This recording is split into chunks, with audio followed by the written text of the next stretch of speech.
Chapter 1 Early Years. It was spring 1887. Eleanor Roosevelt was almost 3 years old. She was very excited. She was going to cross the Atlantic Ocean on a great ship, the Britannica. Her father, whom Eleanor adored, had told her about the different countries that the family would visit. The Britannica left from New York City's harbor. On the very first day of the voyage, the fog was very thick. Ships coming into the harbor could be heard, but they could not be seen easily. Suddenly, the sound of ripping steel filled the air. Another ship had rammed into the Britannica. Was the Britannica going to sink? Would everyone drown? People on board panicked. Eleanor's father got her mother, her aunt, Eleanor's nurse, and himself into a boat. But where was Eleanor? She was still on the deck of the ship. As the lifeboat was lowered into the ocean, her father saw her. He pleaded with her to jump into his arms. "Jump, little Nell, jump! I'll catch you!" cried her father. But Eleanor was too scared. Finally, Eleanor let go of the sailor holding her, and she fell into her father's waiting arms. The lifeboat took them safely to shore, and Eleanor was able to calm down. But that terrible day stayed with Eleanor all her life. It took her years to overcome her fear of water and boats. Even so, that fearful little girl became a fearless, famous world traveler.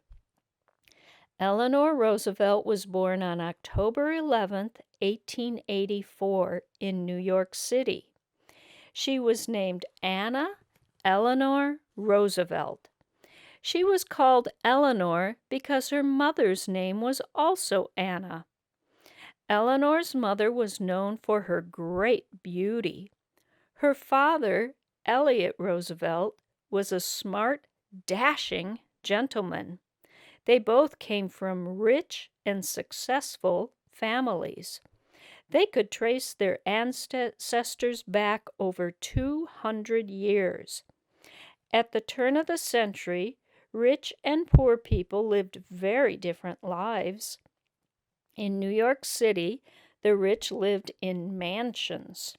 They had servants who waited on them. The rich all seemed to know one another. They married one another. The men worked as bankers, lawyers, or in a family business. Women did not work.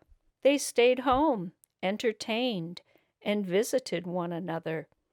It was important to dress fashionably and look lovely.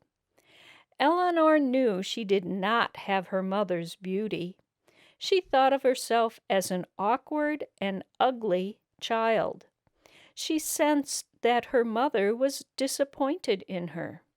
She felt that she could never please her.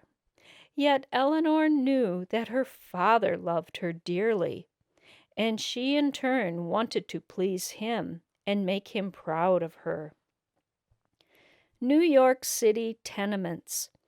In the late 1800s and early 1900s, poor people lived in small, crowded buildings called tenements. Whole families often lived in one small room. Everyone in the family worked, including children. Some started when they were only 8 years old. Very few poor children went to school. Many of the poor lived in a part of New York City called the Lower East Side. They worked in factories, earning just pennies each day.